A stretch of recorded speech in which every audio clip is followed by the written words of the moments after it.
Okay, it's recording already. So, hello everyone, and welcome to Cloud Lunch and Learn. Today we have Mithun with us, delivering a session explaining how we build Cloud School using Azure Service. So I hand over to you, Mithun. Hi. Thanks, Hugo. So hi, everyone. Welcome to today's session. So today we'll be talking about CloudSkew, which is a diagramming editor. So we'll take a look at what CloudSkew is, but mainly we'll focus on how it was built on top of Azure.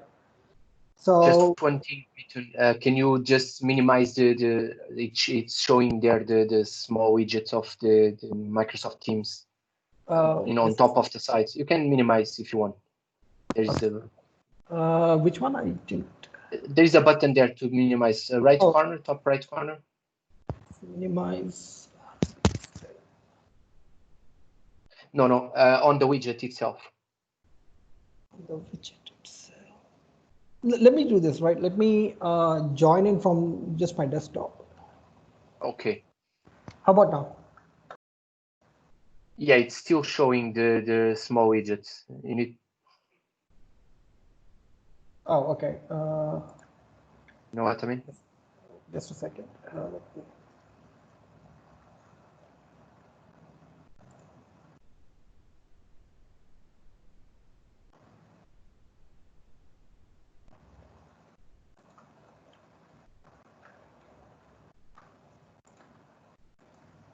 How about now? All good. Yeah. Perfect. So, all right. So, welcome everyone. Okay. So, yes, back to CloudSkew. You can. First and foremost, I'm Mithun Shanbag. So, I run a small startup called Skewed Ventures. So, we mainly do Azure and .NET and Angular related consulting. But we also have this tool called CloudSkew. That's a free diagram editor. You can essentially follow me on Twitter, where I'm actually very active on Twitter at Mithun Shanbag. That's my Twitter handle. So that's probably the best way to reach me. So in case you have any questions at any time, feel free to send me a DM on Twitter. All right. All right. So what's CloudSkew? So CloudSkew is a diagram editor. So essentially, if you draw a lot of cloud architecture diagrams, let's say AWS diagrams or Azure or GCP or Oracle Cloud, Kubernetes diagrams. So CloudSkew can help you, create those diagrams for you. CloudSkew is constrained only to cloud architecture diagrams. So this means that you cannot draw UML diagrams or flowcharts or class diagrams or module diagrams with CloudSkew. We are just constrained to cloud architecture diagrams. Free editor, so you can use it even for commercial use, no issues. So currently it's in public preview. So it was launched a couple of months back. And soon will be hitting general availability in a couple of sprints. So at present, we have around 17,000 users. And before we dive into today's talk, the project, I just want to state a disclaimer that the project is not yet open source. We are planning to do it. But I'll be open and transparent about most parts of the internal architecture. There are a couple of places where I cannot talk about it because we are in the patent filing process. So those details I may have to obscure, but other than that, everything else is documented, and I'll be open and transparent about the underlying architecture. So, all right. So how do I access CloudSkew? So let's go to here we go. Okay, everyone can see the screen, right? Yes, it's all good. So you start by just going to cloudskew.com. So these are the examples of diagrams you can create. So let's say you are an AWS architect, so you can draw diagrams like these. So we support AWS, Azure, GCP, Oracle Cloud, Alibaba, and Kubernetes. So you can take a look at some of the sample diagrams. So as far as the app is concerned, it's just a simple diagramming, it's a simple diagramming app. So the way you get started is you just click on this button here, go to app, and you'll be required to log in with either GitHub or LinkedIn. So I think I'm already logged in with my LinkedIn credentials. So that just loads up the app. So generally you will see a blank diagram here, but you can also choose to load from a template. So the very first time you log into the app, you can either create a blank diagram or you can choose one of those templates. So I have picked up this template, the microservices on AKS template. So, so this is a standard 3-pane app. So you pick and choose your icons from this palette on the left. You pull them onto this canvas here, your diagram editor, and then the right pane helps you modify the properties of that symbol.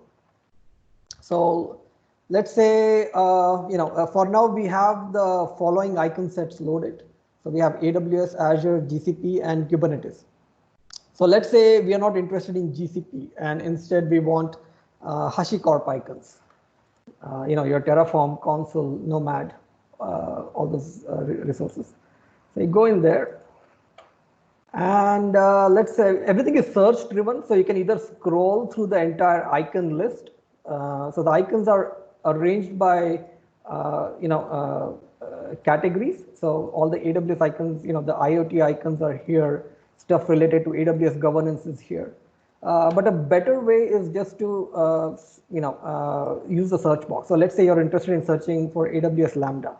So you just type in Lambda and you can just click on it and it will appear on the canvas. So the search also supports synonyms. So let's say you type in something like DB, or database.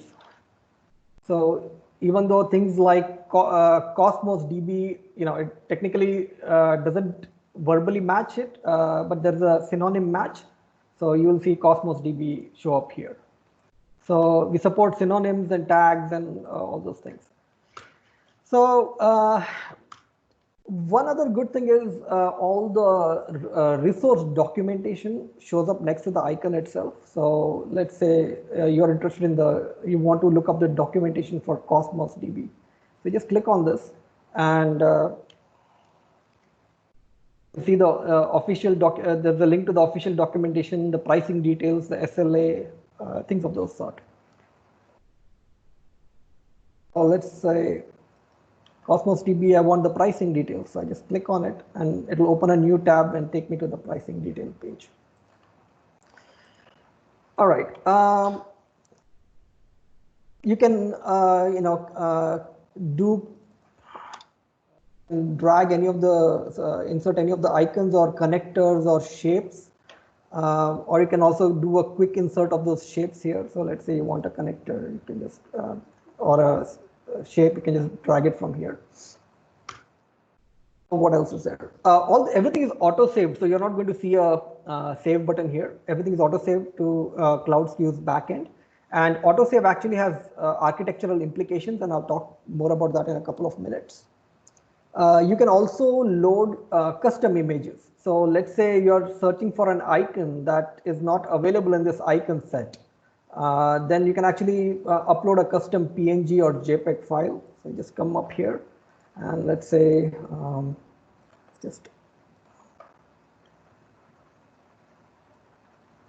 so now I've uploaded a custom image here. So that's also possible. Now, one of the workflows that people most commonly follow is they generally sketch a diagram and then they export it out as an image and then they paste it in a Word document somewhere. But what we've done here is we've just embedded a document editor inside the app itself. So you can actually describe the architecture within the app, and this documentation will live and travel with your documentation. So if you share this diagram with someone using a link, the documentation is also visible to them. And of course, you have your usual context menu items, so you can change the Z index, or you can attach connectors, or change some properties. All that's possible there. So you can export the diagram as JPEG, PNG, or bitmap, and generally takes a couple of seconds because we are making a call into the backend. And this is what the exported diagram looks like.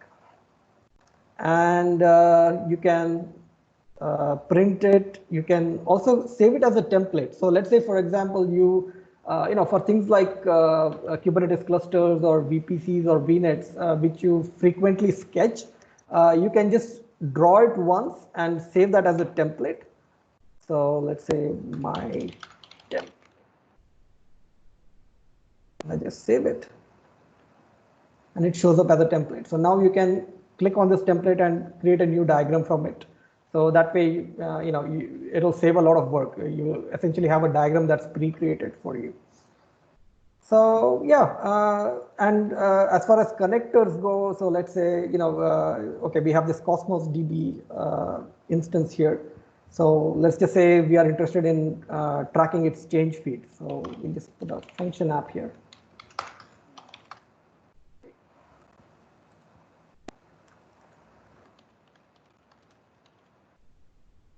And then we'll adjust its properties.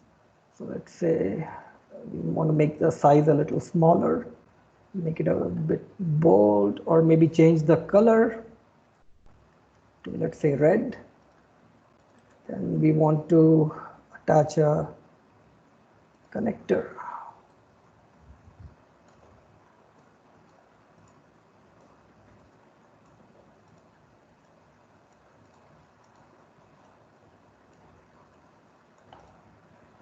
So there you go. So that's essentially what it's a pretty trivial app. So the workflow is as follows. Select an icon from this palette, put it on the canvas, and then adjust its properties.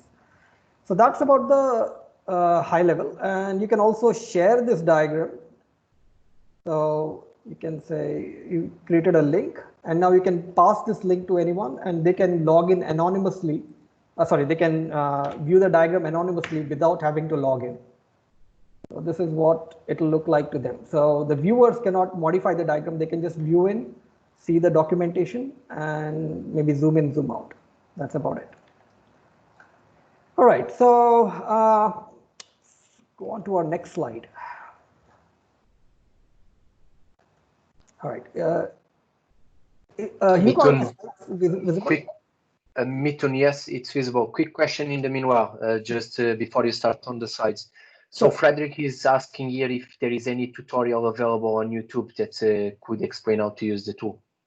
A tutorial, yes, I've created some quick high-level explainer videos, so that are about you know, like 1.5 minutes to 2 minutes in length, so that that show how to use the basic functionality. But at the end of the day, the app is so trivial. Actually, I'll post the links. I have a YouTube channel where I have posted those how to use the app. So I have videos on how to use the app. Okay, perfect. Yeah. Okay, so before we dive into the architecture, I just want to dive into. So this is an early stage product. It's still in preview. So we follow a bunch of rules, and here are the rules, right? So it's an early stage product. We definitely don't want to get caught into infrastructure management. So we prefer PaaS and serverless over infrastructure. So it's a pay-as-you-go model, and there is no server management overhead, right? The last thing I want to do is manage a Kubernetes cluster at this point. I want to spend most of my time just working on the app, adding more features, rather than worry about some issues in the Kubernetes cluster. We also prefer microservices over monoliths because it's you can have multiple independent units that scale independently. You can deploy independently to them. So rather than monoliths, microservices are definitely preferable. So we have a GitHub where most of the users open issues and feature requests and icon requests. So it's very important that we push updates out very frequently. So sometimes it is okay if the product is still in preview version. The goal is to get as much feedback as possible. So even if the UI is not 100% aesthetic or polished, it's still okay to release a feature because it's in public preview. So we also believe in having an extremely stable infrastructure because if the infrastructure is stable and just works, then it stays out of the way and you can focus on app development. So essentially, we've automated all the provisioning steps, everything related to scaling and monitoring alerts, everything has been automated. And like I said, it helps, the stable infrastructure helps maintain the focus on the user-facing features. No premature optimizations. So we only add things into the infrastructure when we need it. So for example, right now, the API response times are under, it's within an acceptable threshold. So I've not added any Redis cache for now. So things like, so when it becomes a bottleneck, when it becomes a problem, we start addressing it at that point and not before that. All right, so here's the high level architecture. Let's see. Right, so at its core, we have two apps. So we have the landing page that I just showed you in the beginning. So the landing page is essentially just a static ViewPress app. So it only serves static content. It loads images from a CDN, and all the text is, all the content is written in Markdown. So it's a very straightforward app. So that's our landing page. So it's actually done in ViewPress and not in Angular. So I just need to update this icon. And then, of course, I have the main diagram editor app. So that's authored with Angular and Reactive Framework for all the stream processing. So this app essentially loads all dynamic content by talking to a set of backend APIs, and I'll get into that. And most of the icons that you saw are loaded from a CDN. So that's those are the two high-level apps. Now, the apps are put inside a store. They are put inside storage accounts. So essentially, we have static site hosting enabled on the storage accounts. So we essentially package the apps and push them in the $web container. And all the custom images, they go into a separate, these are uploaded custom images. So they go into a separate storage account. And all the icons and images that you saw on both the landing page as well as in the diagram editor, they are also served out of a storage account. So now, what happens is we use the CDN. We don't serve out content directly from the storage accounts. We use a CDN, and CDN primarily gives you a couple of advantages. There is caching, there is Brotli compression. It compresses stuff up to 40%. But one of the main advantages is managed TLS certs. So if you have a custom, if you enable HTTPS on your custom domain, then you can have Azure CDN manage the TLS cert for you, and you don't have to worry about the certificate expiring and renewing. Azure CDN takes care of it for you. And then also we use some rewriting rules, to redirect from HTTP to HTTPS and from Apex domain to www. All that is done through Azure CDN. And then finally, we use the DNS, Azure DNS, to essentially map we have a bunch of CNAME records that map the subdomain names to the CDN endpoints, and that's done through Azure DNS. So that at a high level is your front end. Okay.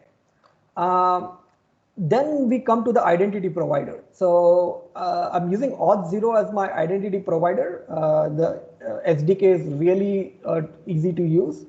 So we allow the users to log in either with LinkedIn or GitHub. So Auth0 essentially takes care of all the handshake between your app and these social providers, and it issues you ID and access tokens. So we use the OAuth flow to fetch those tokens, and along with the tokens, some roles are also assigned.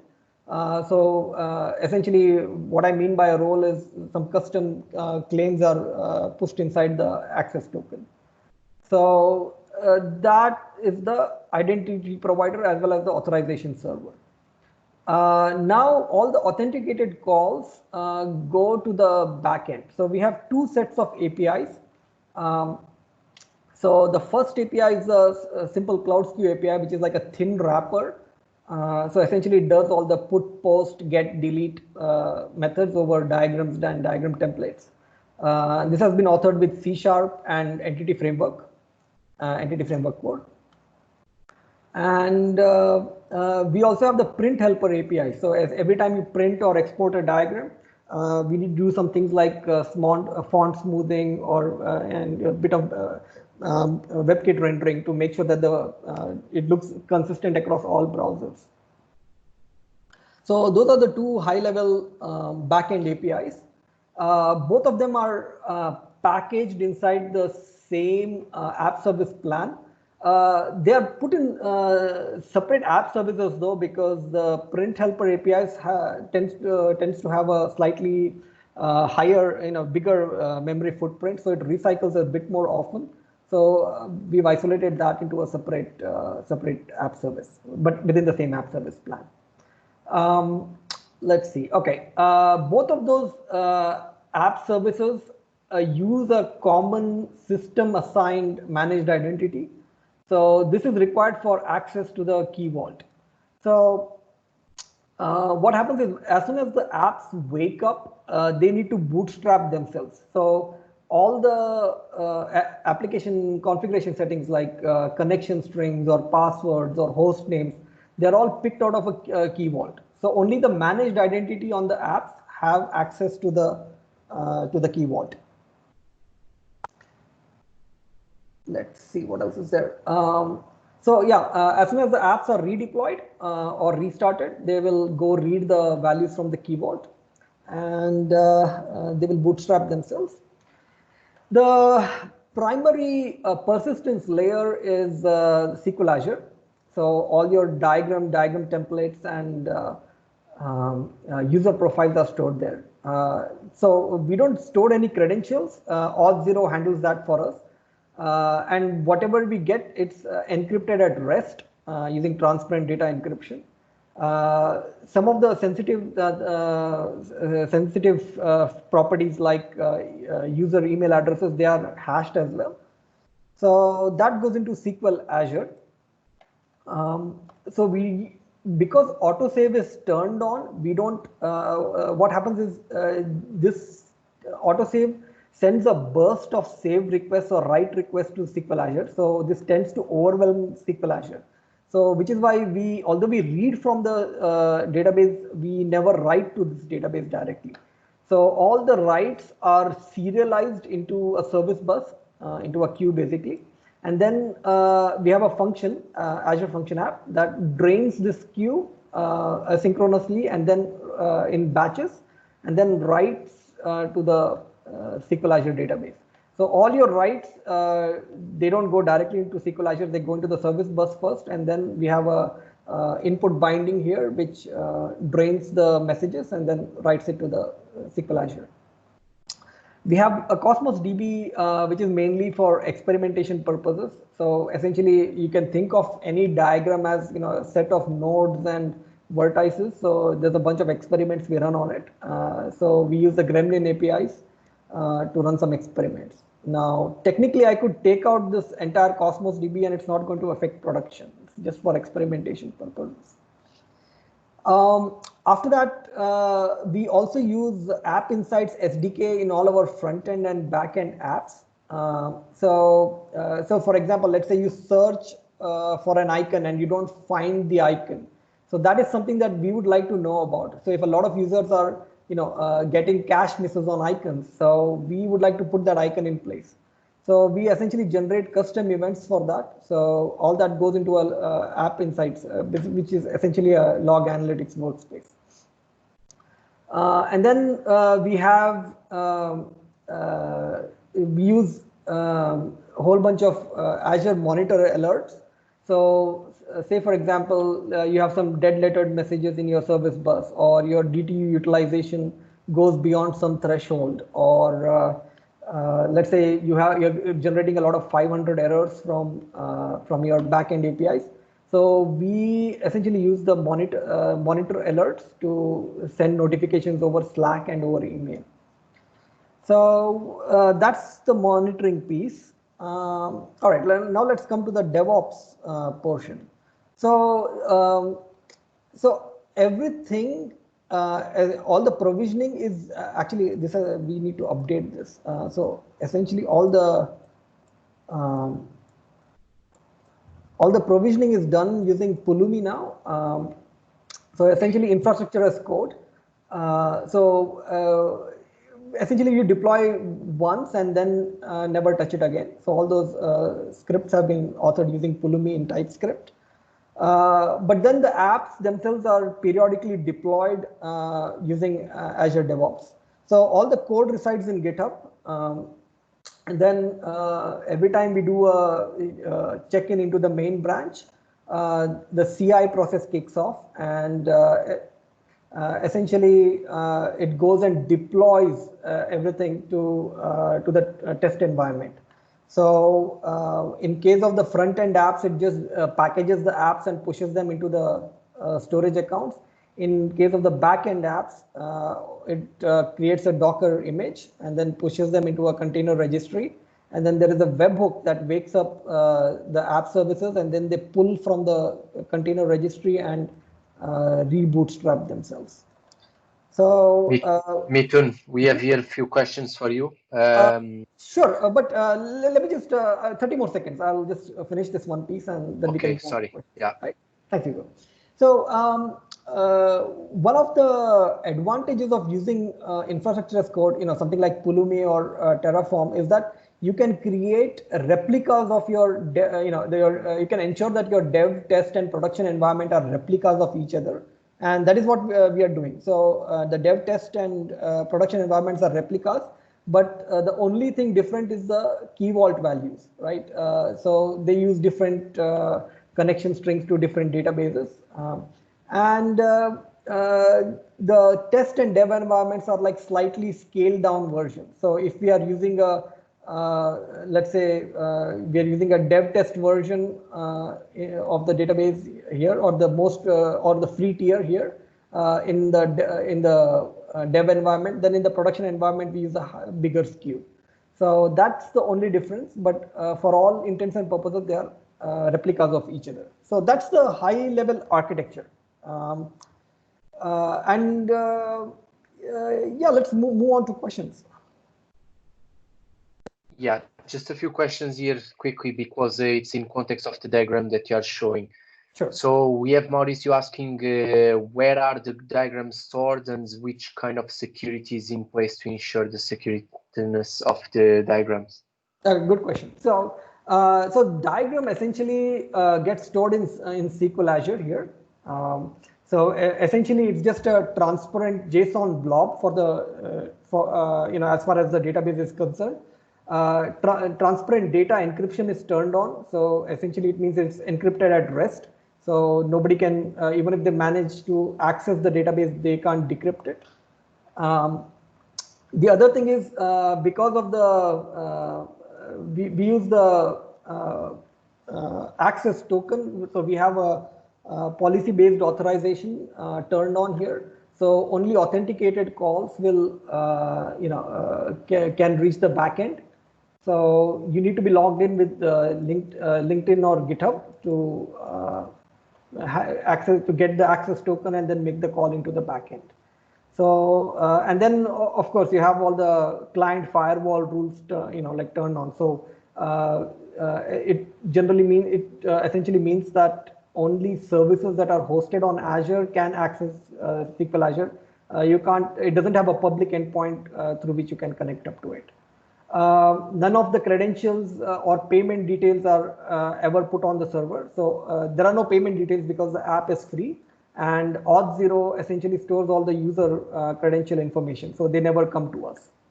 I hope that answers the question. If not, actually, so on the website, if you click on the About CloudSKU Architecture, I actually have like a detailed description of how exactly the architecture works. So you can always take a look at this one. I hope that answers the question. If not, I would definitely you can follow up with me offline. I can provide more details. Yeah. So also we have another question here from Frederick saying which provider are you using for Auth0 and why not using Azure AD for authentication and authorization? Why am I not using? I could actually use Azure AD B2C, but Auth0 is just easier to use, and I'm just a little bit more experienced with Auth0. So the SDK is like really trivial to use. So yeah, technically I could swap Auth0 with Azure AD B2C and it will just work. I could use something like Okta as well, but I've been using Auth0 for quite a while now, so I just decided to continue with that. Okay. I think you answered this question already, but I'm gonna still make it. So what are the components deployed in Kubernetes? So what are the components using the Kubernetes? There is no Kubernetes cluster at all right now. So the goal is to use PaaS services and serverless components as much as possible, so that way you don't have to manage any server yourself. You don't have to patch anything. So we are not using a Kubernetes cluster at this point. So at some point, if this infrastructure becomes a bottleneck and we need our own custom infrastructure, at that point we'll look into a Kubernetes cluster. Okay, we have another user asking why did you change from Terraform to Pulumi? So Terraform.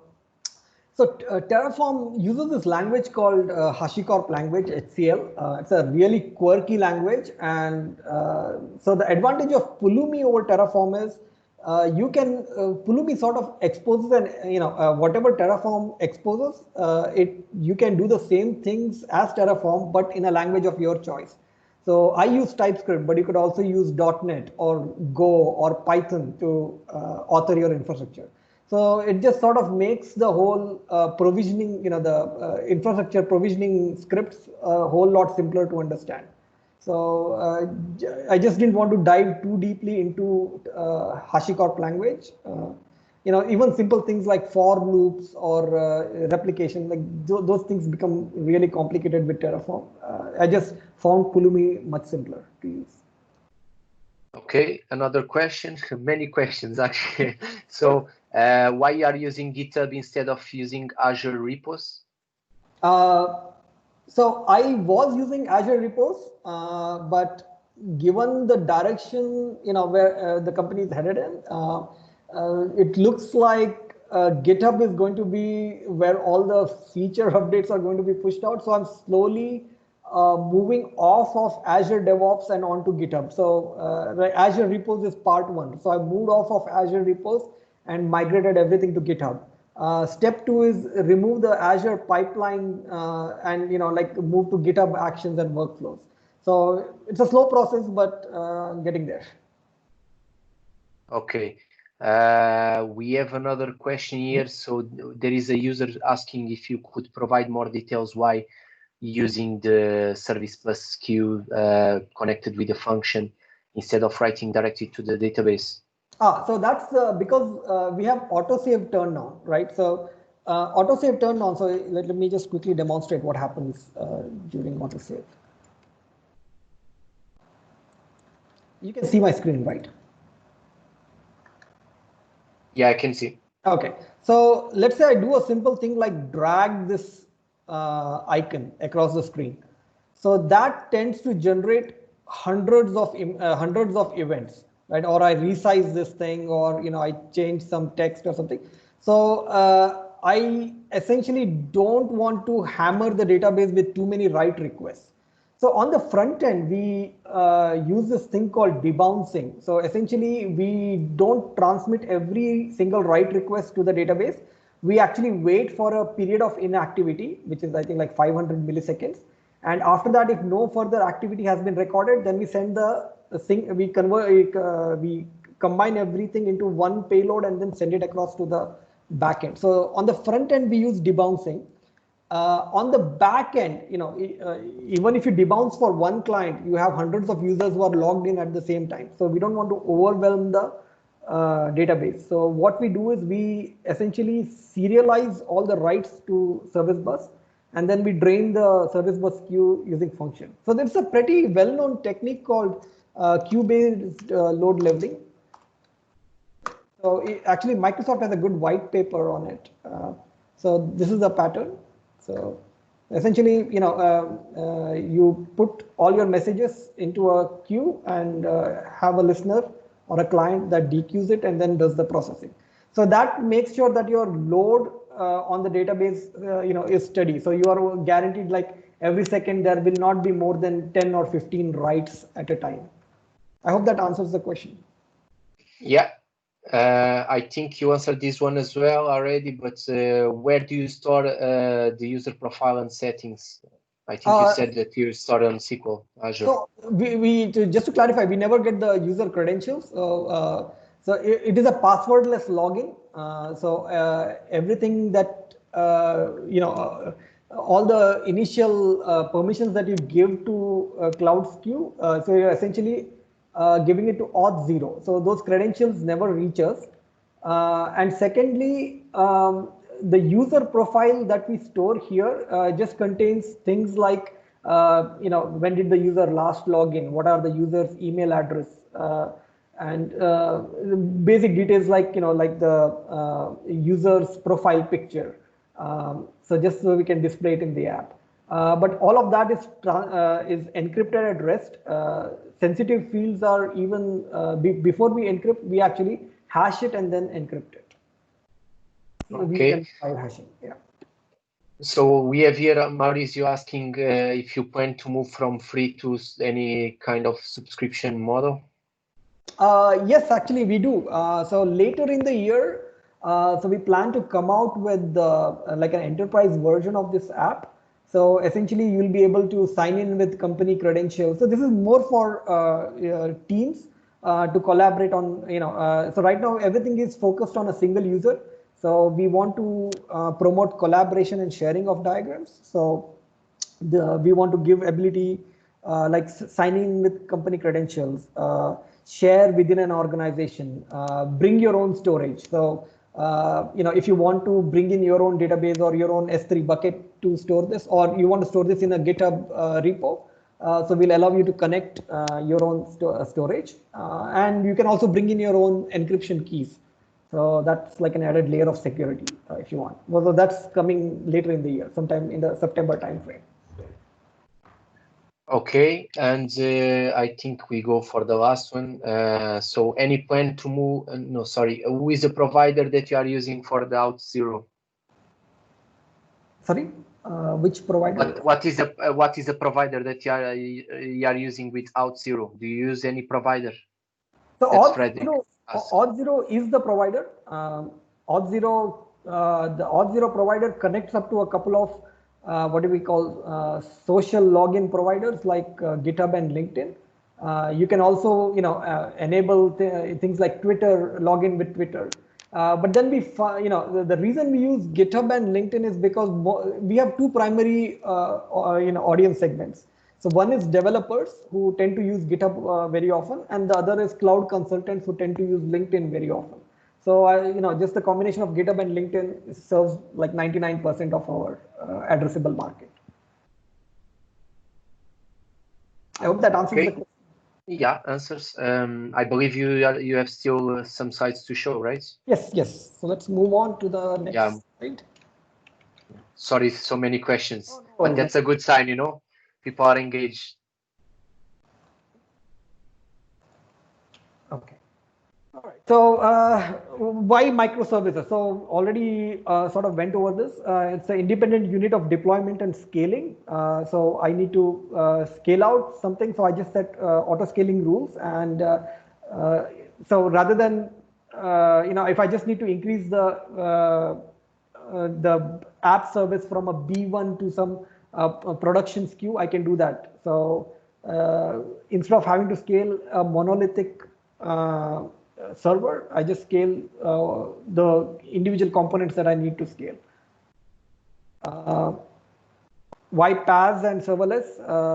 So yeah, at this point, we don't want to manage any servers. And also most of the built-in defaults, like, use app service. So it has a built-in load, intra-regional load balancer. It has built-in firewall settings. So we just use the built-in defaults. We've not added anything explicit at this point.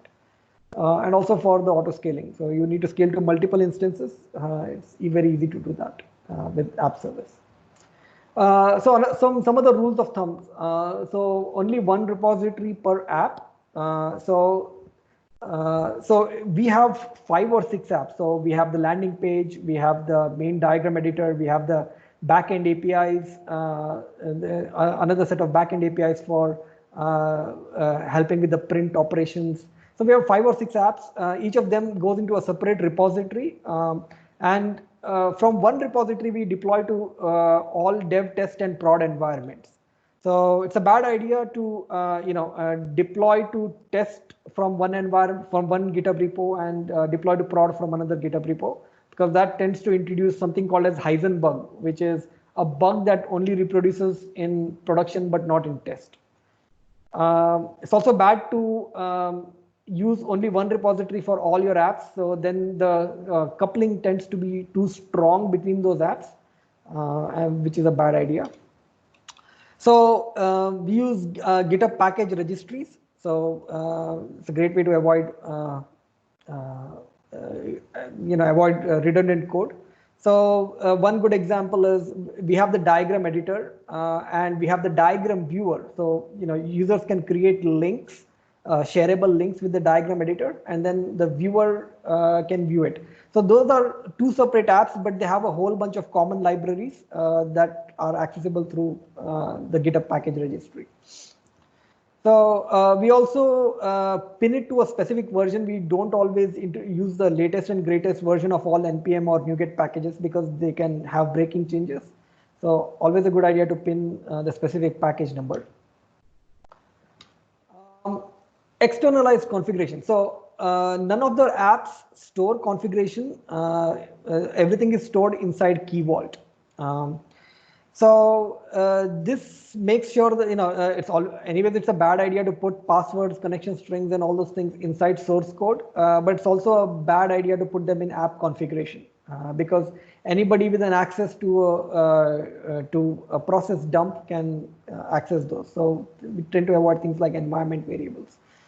So we put them in a centralized key vault, and only a managed identity can access a key vault. So all the app services have a system assigned managed identity for role-based access control. We also ensure that the key names remain the same across all environments. So this is where I mentioned that dev, test, and prod are replicas of each other. So their key vault, the secret names or the key names remain the same, but the values will differ depending on which environment it started in. And managed identity for RBAC. So we also deploy pretty frequently. We don't want to run any once the CI/CD pipeline finishes. We don't want to run any manual processes or run any scripts to wake up the app or initialize the app. So the only thing the app needs to do is go connect up to the key vault and bring down the settings that it needs to bootstrap itself with. So we use for the ASP.NET backend apps, we use something called as the Key Vault configuration provider that basically does the handshake with the Key Vault and fetches all the Key Vault values. The goal is to have a fast startup and graceful shutdown. If your shutdown is not graceful, make sure that you're dumping out verbose logs. We want to make sure that the microservices are loosely coupled. So the general rule of thumb is either to use gRPC or service bus or some message bus to do the communication. So we choose service bus because it has already mechanisms like dead lettering and poison messages built in. With things like Azure Functions, which has a built-in scale controller, it's possible to scale out the listeners as well. With gRPC, you have to implement those mechanisms by yourself. And things like retries and timeouts are already baked into Azure Functions. So we essentially just rely on a combination of service bus and Azure Functions to do the work for us. One of the things with loosely coupled microservices, you have to be okay with weaker consistency models, which means your reads will lag your writes. So, as in the case of our queue-based load leveling, all the DB writes are not written to the database directly.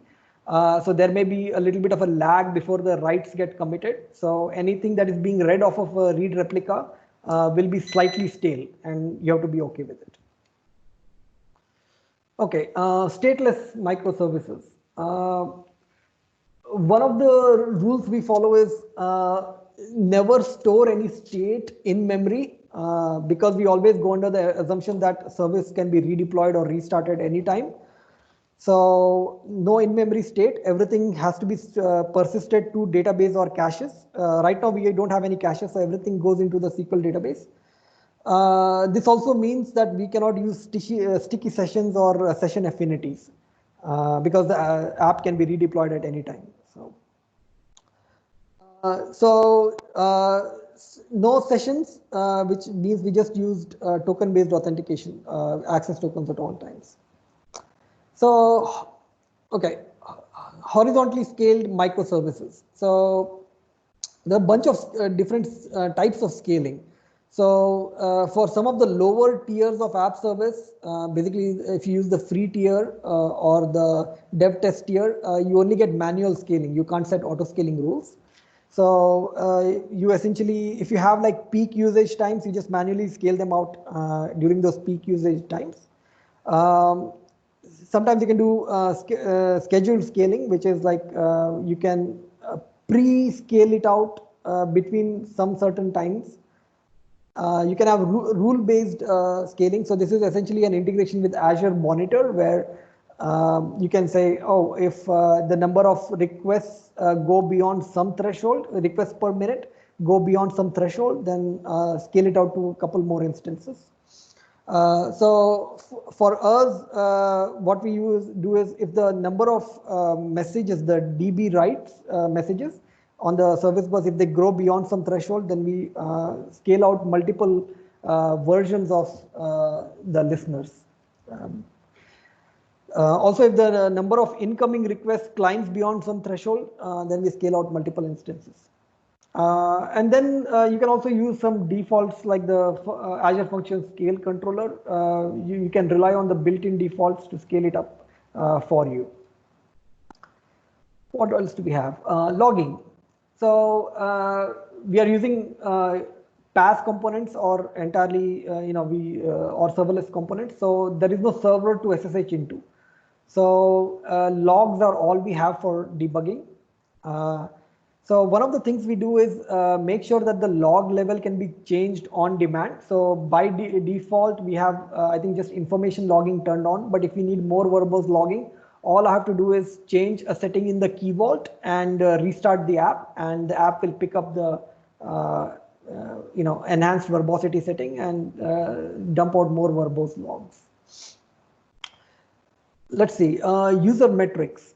So we collect So we use the App Insights SDK to collect anonymized PII strip metrics.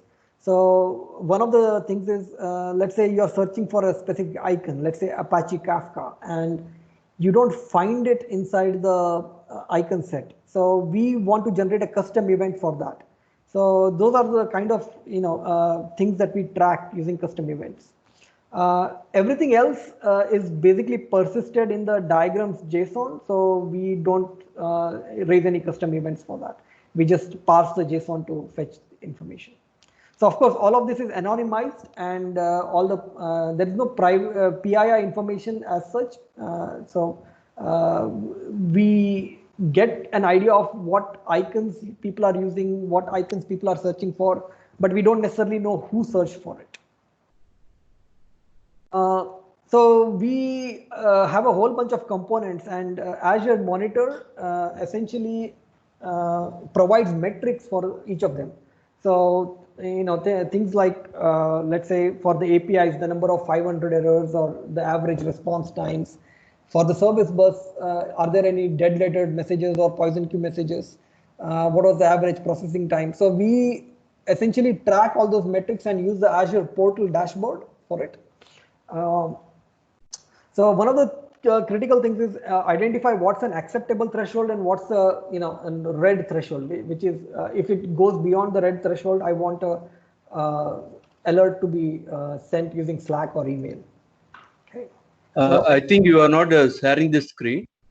I'm not sharing the screen. No, it's all good. You are showing the slides, right? Yeah. Yeah, I can see the screen as well. Just in case you wanted to see what it looks like.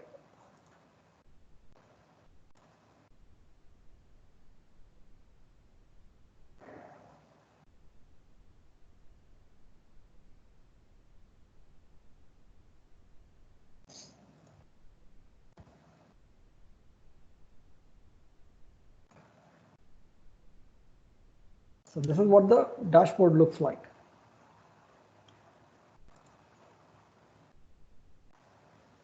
So here essentially we are tracking the DTU utilization of the SQL Server. Here we have the requests per minute in the app service. Any 500 errors that, so this one raised an alert here. There was an error recently. And then response times and latency for all the CDN endpoints and blob storage. So at a high level, that's what it looks like. Back to our slides. Okay. Yeah, so like I mentioned, so automated alerts, because you can't keep monitoring the dashboard 24/7. So we use metrics-based alerts to notify us whenever something goes wrong. Service accounts only. So none of the deployment happens using user credentials. So we have a service principal for everything. So only the service principal can do the deployment. And we use the service principal even for the test environment as well.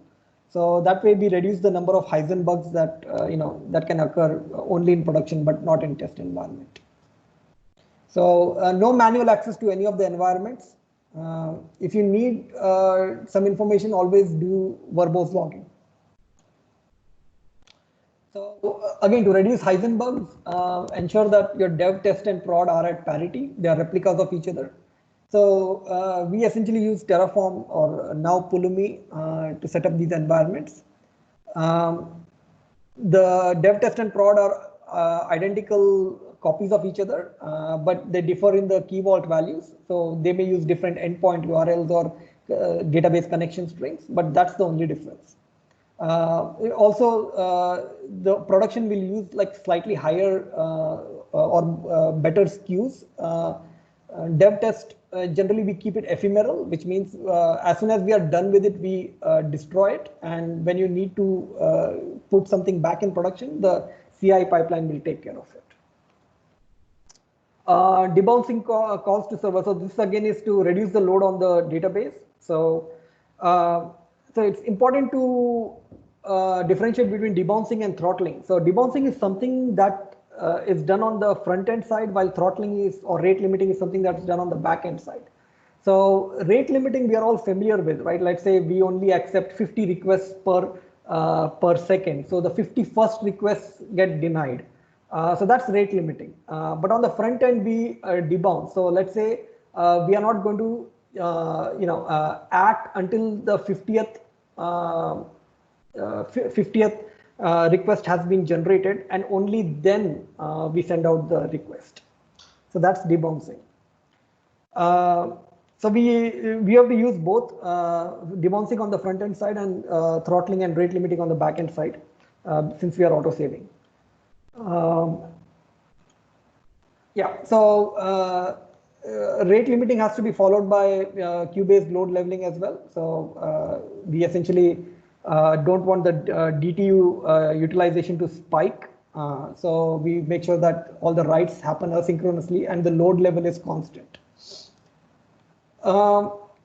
So we we serve out a lot of static content. All the icons, all the images, they're all static content. So for stuff that is served out of the CDN, Azure CDN ensures that Brotli compression is used by default. So you get up to 40% compression. For stuff that is served out of our app service, we make sure that we explicitly turn on Brotli compression through the middleware. So yeah, so this ensures that you have a less payload sizes are a lot lesser when you're communicating between your front end and back end. CDN, as much as possible, use it. You have caching at all the regional POPs. You have Brotli compression, which compresses up to 40%. If you're making any non-additive changes, like let's say you're removing some content, just make sure you purge the regional POP, else your client will be getting stale data. You get managed TLS certs for free. So if you're using a custom custom domain and you want to enable HTTPS on it, Azure CDN will manage the cert for you. And things like HTTP to HTTPS redirection can be done through URL rewriting rules provided by Azure CDN. And finally, always use an external identity provider. Don't try to write your own provider. So you can use something like Azure AD, Okta, Auth0, Identity Server 4. That's pretty popular in the ASP.NET community as well. So the reason we require authentication is, we auto-save all the requests, and also we have a couple of features coming out, like being able to snapshot diagrams and restore from snapshots. So all that requires users to be authenticated. So we use implicit grant because we are an SPA, single page application. If you were an ASP.NET application, pure ASP.NET application, you would use authorization code grant. If you were a native app, you would use authorization code grant with proof key exchange. Never store user credentials. We don't. We let Auth0 take care of it. And yeah, use an external identity provider. Because we don't use sessions, we don't use, we are entirely stateless, so we don't persist sessions. So we instead use access tokens to identify a user. And that's about it. How are we doing for time, Hugo? Yeah. So good. We have just a few minutes more, but before we proceed with the last questions, can you just load the slide, please? Yeah. I just want to ask everyone who did not have the opportunity to register to this session. So you can register to this session by scanning the QR codes, or even using the AK or MS link on this slide, or even in the chat. And you access to relevant materials provided by Microsoft and related to this session. And we should be good to go for the last questions. So let's see here. First of all, I want to share with you a comment from a user, Udo, that says he's a big user of draw.io and Plantext. And one of the most important features for them and for his company is the diagram as codes that's included in Jira and Git. and has integration with Confluence and other tools. And he basically says that he suggests your team to basically consider to support on your product, on your app, to support this as well. Sure. If it's possible. Yes, definitely. So we actually have received a couple of requests, similar requests. So one of the things I would like to point out is, in the app, so there is a GitHub link here. So that will take you to the GitHub page. So you can actually open an issue. So essentially, if you have a feature request or you want to request some icons, you can actually create a feature request. So actually, we have received a couple of requests for say diagram as code or bring your own storage. So you can find all of them in here. But if you have any new requests, please feel free to open them. Perfect. Yeah. So we have one last question, and then we can finish.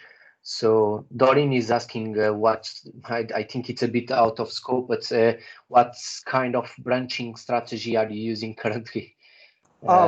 Very simple branching strategy. So there is a main branch, and then all the feature development happens in child branches. And there is a pull request that goes out, and pull request gets merged into the main branch, and that's it. There's a CI process. As soon as something gets merged into the main branch, the CI process kicks off. It deploys things into the test environment, and if everything looks good in the test environment, there is a manual kickoff into the production environment. It's a very simple process at this point. Perfect.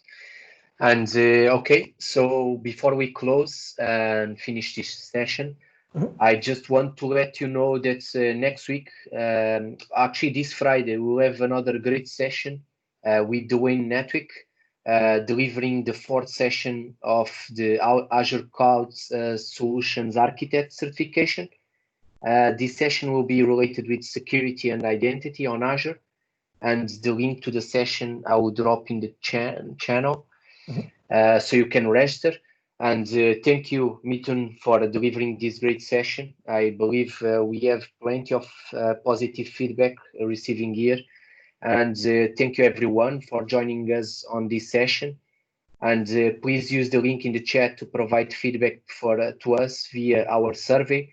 And we really appreciate your feedback so we can improve our sessions and ensure we deliver the best as possible.